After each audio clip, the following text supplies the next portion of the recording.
what's up guys? Ito naman po ang inyong lingkod, si Master J Rider. And here we go again for another video.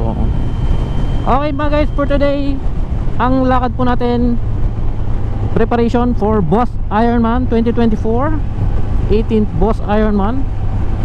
So for today, ang agenda po natin, pupunta tayo sa Manila at magpapakabit tayo ng auxiliary lights. So ang napili ko pong shop na pagpapakabitan ko ng aking auxiliary lights ay Carscoot Makati. So doon pa tayo pupunta guys, at mamimili tayo ng Gold Runway brand. So itatry natin yung Gold Runway brands, no? At maraming nagsabi na maganda raw yung brand. So yun na ipapakabit natin para ang gabi ay gagawin nating araw, dahil gabi po ang take off ng Boss Ironman. So kailangan natin ng malakas na ilaw. So meron pa ako ilang araw para makapag-prepare. So si CA900 yung gagamitin natin, no, para sa Boss Ironman Luzon leg. So si CA900 ang gagamitin natin.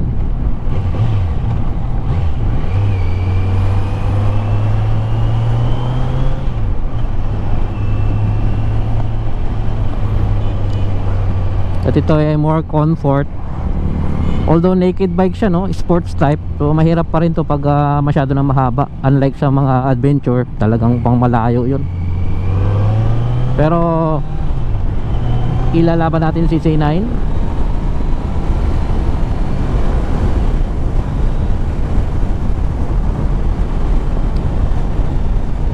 Siya yung gagamitin natin na motor para sa Boss Ironman. So kagabi guys, na-receive ko na yung aking kit, no. So yung vest ko, t-shirt, yan. Tapos meron siyang sleeve na kasama, sticker.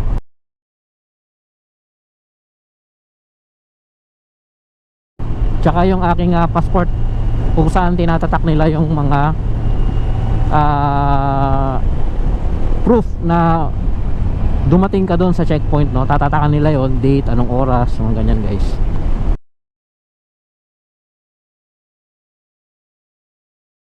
So this time mga 9 checkpoints ang meron sa Luzon Lake. Before, ang participant dumadaan sa EasyTex, TPLex. Pero ngayon, this time guys, sa Zambales yung daan ng participant.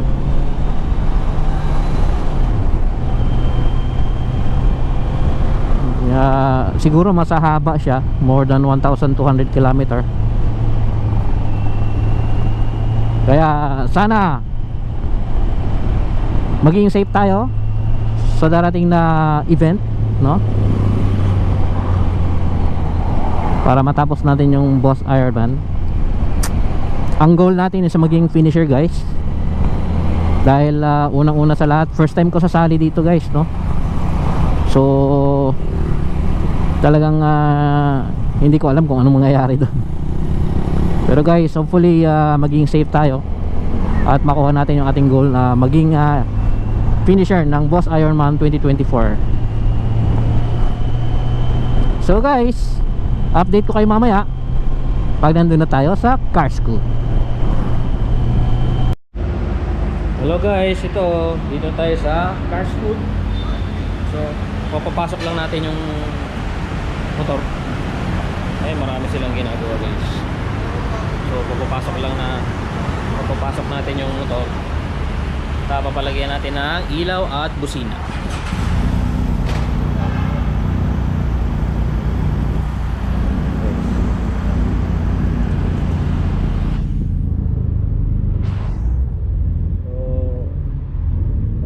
Ginagawa, no? Marami nakapila. Mga sasali rin to sa boss.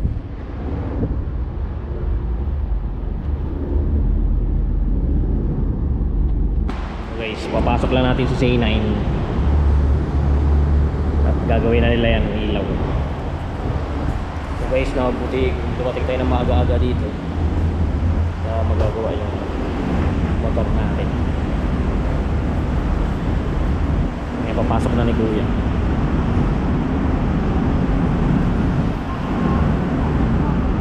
So marami na kapagawa. May mga BMW, Ducati.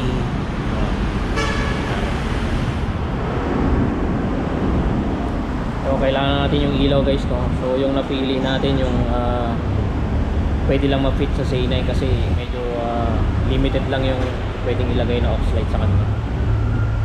So kasi wala siyang lagayan, so sa may slider lang siya ilalagay. So tingnan natin kung ano yung ma-fit sa kanya na cold runway lights.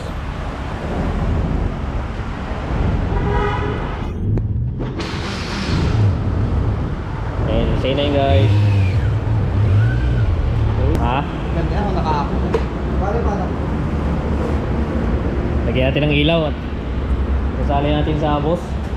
Kailangan ko yung ilaw. Ano saan kaya, sir? Oo.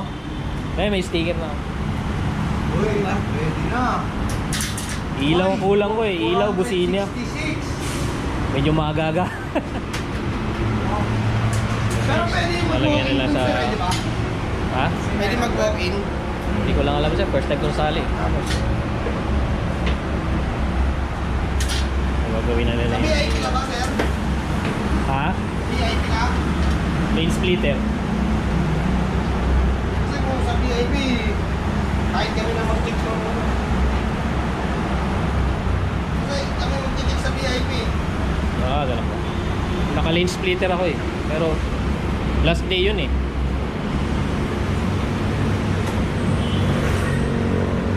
Nakalabas ng ito, sir. Last year pa yan. Hindi lang gano'n nagagamit. Pina-check ko kasi kahapon sa Kawasaki. Pina-diagnose ko. Bigyan mo na natin, sir. Oo, sige. Sige guys. Tapos ito. Ito yung sinasuggest ni ate. So ito. Nagkikater din sila ng mga ibang brand. Showy, RI, ayan, X-Lite. Tapos may mga t-shirt. May mga ayan, jacket.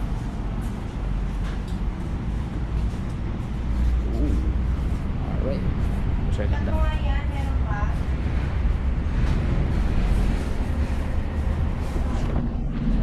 Tapos ito. So yan daw yung sinasuggest natin na mag-fit. Tsaka ito, kusina. Tignan natin guys kung ano siya mag-fit. Samuel, okay na daw yung sa akin. Kung mag-fit siya, go natin. Okay guys, update ko kayo mamaya pag installation na. Kaya yung ilaw at kusina para kay Zayna. So guys, dito tayo sa may car scoop. Dito na tayo sa pagbaba ng Buendia Skyway. So ito siya. Marami nagpapagawa dito guys. Car scoop. So dito natin ipapagawa si Zayna. Kaya nag-fit? Yun.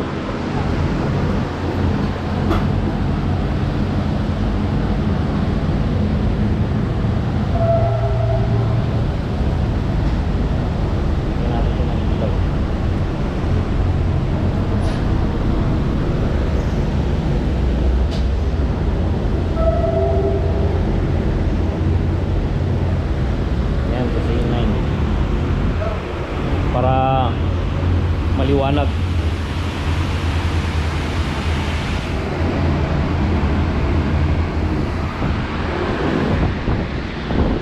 So yung napili natin is GR50. So meron siyang 5 LED bawat bulb, bawat ilaw na 5 volts.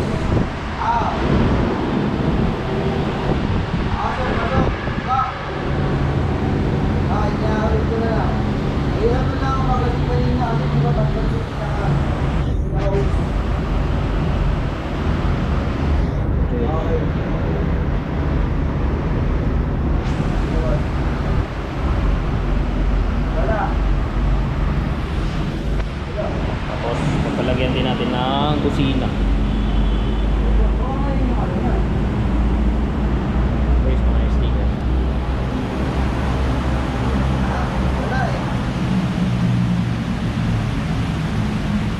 guys sa Makati. Pagbaba lang ng Buendia Skyway. Right side.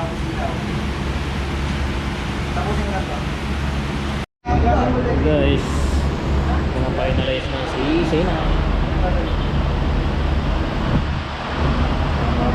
Nakabit niya yung ilaw guys.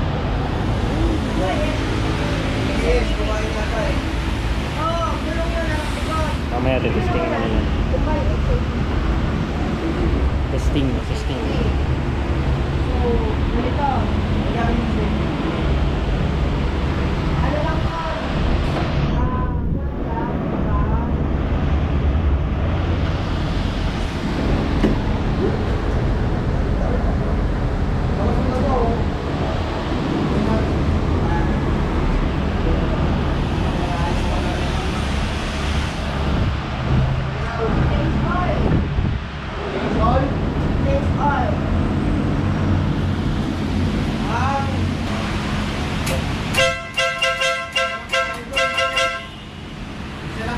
Lakas. Pag di pa ako narinig niyan, ewan ko na lang.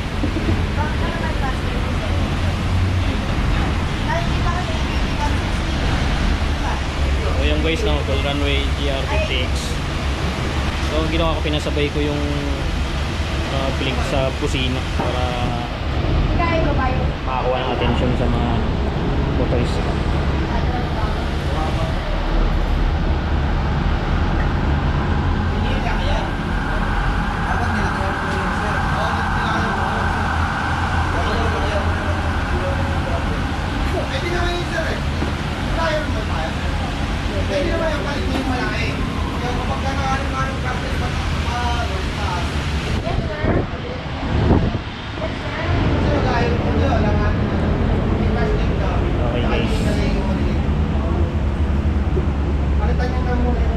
Guys, mga sticker oh. Kasi nang-araw na lang. Guys, tapos na si C9, bababa na nila. Ready na siya for boss iron.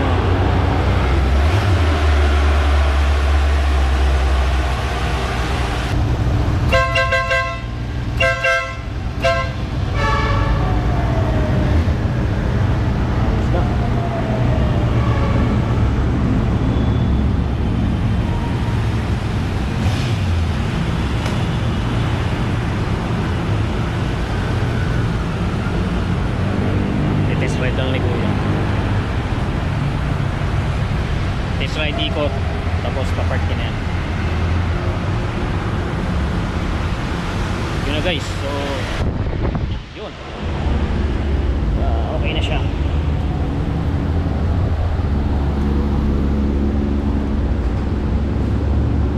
Pero guys, syempre maglalagay din tayo ng ating sticker dito, no? May car scoot. Lagyan tayo yung sticker natin guys. Dito.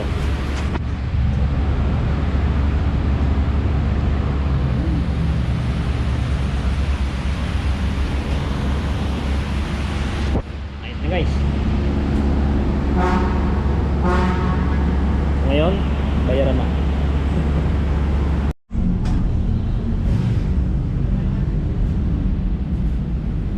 Guys, tapos na si C9, babayad na tayo at nang makauwi na. So ate, okay na po yung sa akin. Kano po? Salamat po. GR50 tsaka 4. Yung marko po na busina. Opo. Ano, kanino to? So guys, so later din sila.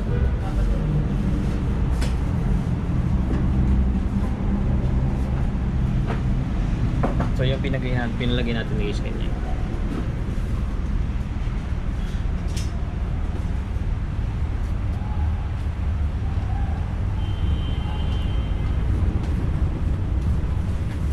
May lens kayo nito eh?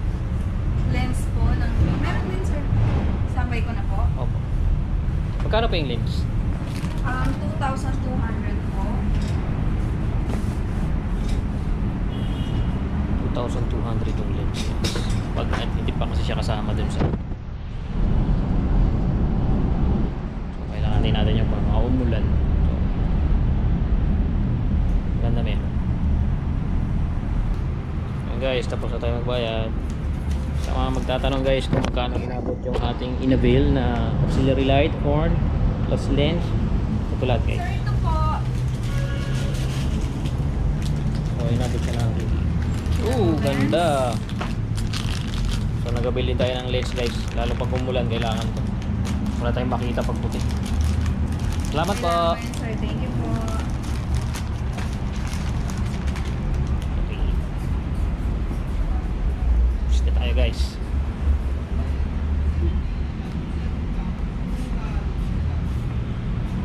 Parang makauwi na. Baka din po kayo.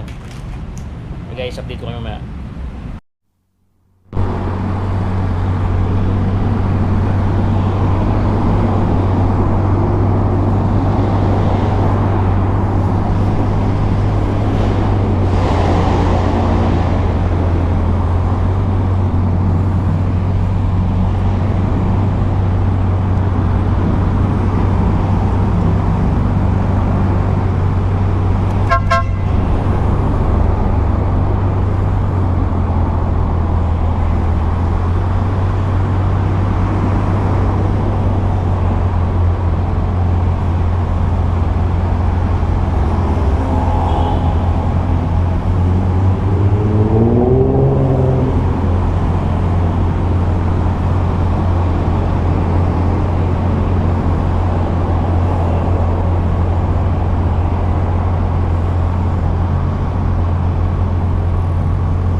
Hello, what's up guys? Ayun guys, at tapos na tayo, no? At Pauwi na tayo guys. Ayusin ko muna yung aking connection ng cellphone.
So yun guys, no, at tapos na tayo doon kay Carscoot. Napa-install na po natin yung ating auxiliary lights.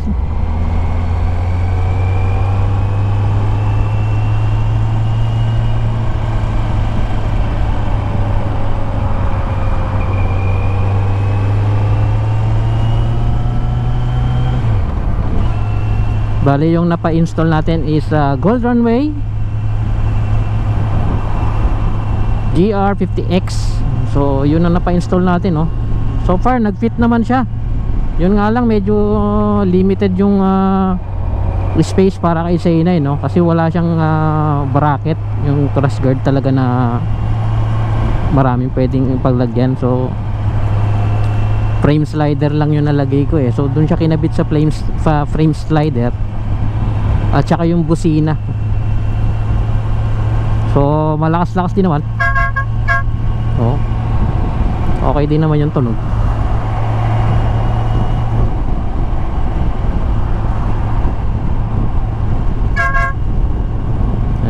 Malakas din naman siya.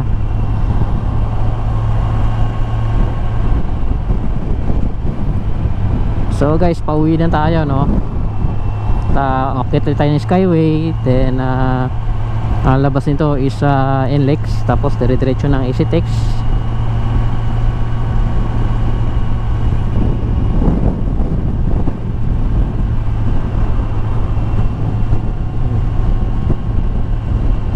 So yung inabot na price nung pina-install ko sa around 28,000, no. So horn, tapos nag-avail pa kasi ako guys ng lens. So separate yung lens, hindi ko siya kasali dun sa pag bumili ka ng ilaw. Separate pa yung lens na yellow lens. So mas maganda rin kasi guys nung meron siyang yellow lens, no. Dahil hindi natin alam guys, baka umulan. So hindi natin makita yung daan kung puti yung gamit natin, no. Kaya lagyan din natin ng yellow lens para kung sakaling umulan, kakabit ko lang yung yellow lens. Yun, para kita natin yung daan. Lalo na guys, ang hirap mag-drive pagka hindi mo nakikita yung daan. Malakas nga yung ilaw mo, pero pag puti wala rin yan, parang wala kang ilaw pagka umulan. So hindi mo siya makita. So kailangan mo ng dilaw para makita mo yung daan. So guys, siguro po dito ko na tatapusin ang aking video for today. Maraming salamat po sa lahat ng manonood ng video na to. At maraming salamat din po sa ating mga subscribers, mga masugid na sumusubaybay sa ating video. Ito po ang inyong lingkod, si Master J Rider. See you on my next video. Bye guys!